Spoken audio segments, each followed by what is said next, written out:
یہ اس دور کے اندر جتنا مولوی بگڑ گیا ہے نا، شاید ہی کوئی اور طبقہ بگڑا ہو۔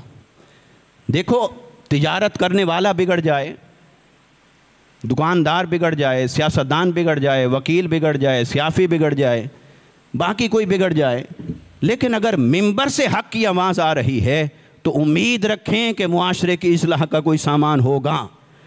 اور اگر ممبر پہ بیٹھنے والا ہی بگڑ جائے تو مولوی ہی بگڑ جائے، وہی امت کو کنفیوز کرنے لگ جائیں، اور ساری ریس اور دوڑ شروع ہو گئی ہے فالوورشپ کی، وائرل ہونے کی۔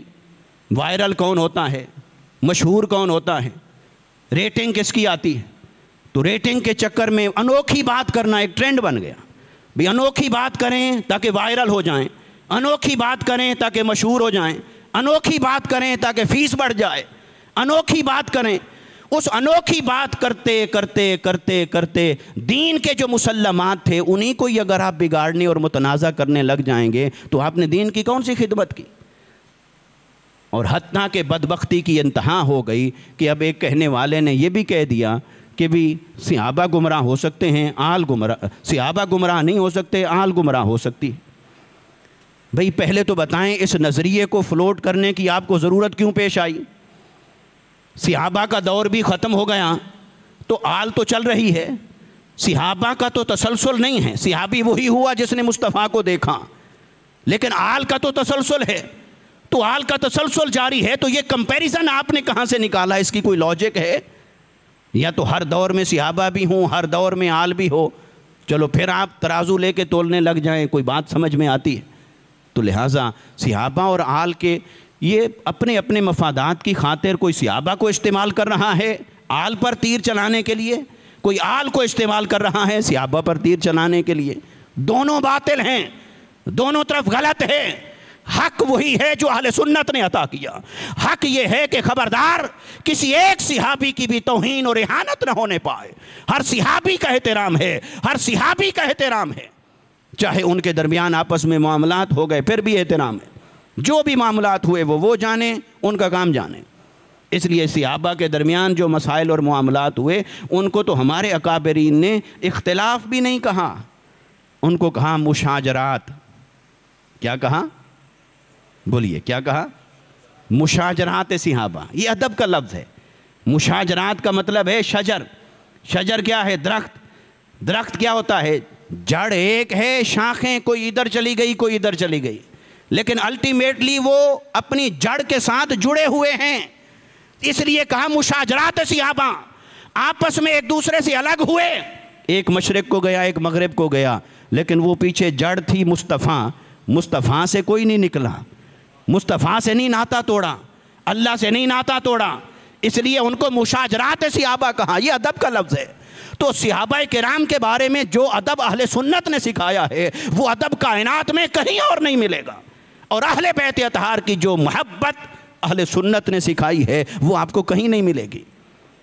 تو اس لیے محبت اہل بیت کی اور ادب صحابہ کا یہی تو چلا آ رہا ہے۔ آقا علیہ السلام نے فرمایا انی تارکم فیکم الثقلین، میں تمہارے اندر دو چیزیں چھوڑ کے جا رہا ہوں۔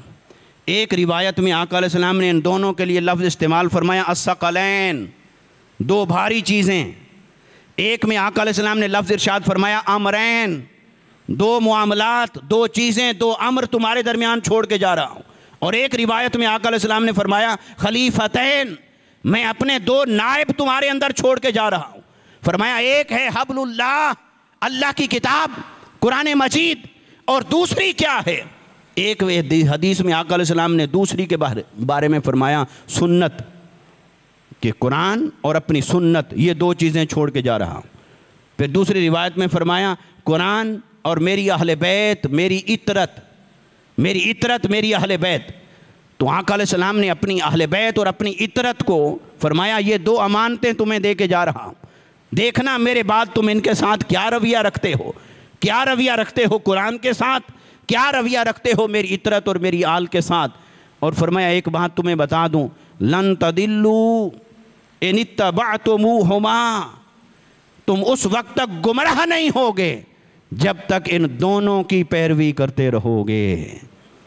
میری آل اور عطرت کی پیروی بھی کرتے رہنا، قرآن کی پیروی بھی کرتے رہنا تو تم گمراہ نہیں ہوگے۔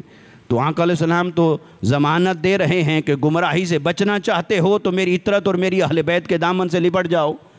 اور کوئی کہے کہ معاذ اللہ وہ گمراہ ہو سکتے ہیں، بھئی اگر کوئی آپ کو سید ایسا نظر آتا ہے اپنے محلے میں، علاقے میں، کہ جو بگڑ گیا، عمل میں بگڑ گیا اور عقیدے میں بگڑ گیا، اگر کوئی بگڑ گیا ہے تو کیا راجپوتوں میں کوئی نہیں بگڑا، خانوں میں کوئی نہیں بگڑا، بلوچوں میں کوئی نہیں بگڑا؟ ہر برادری میں ایسا ہوتا ہے۔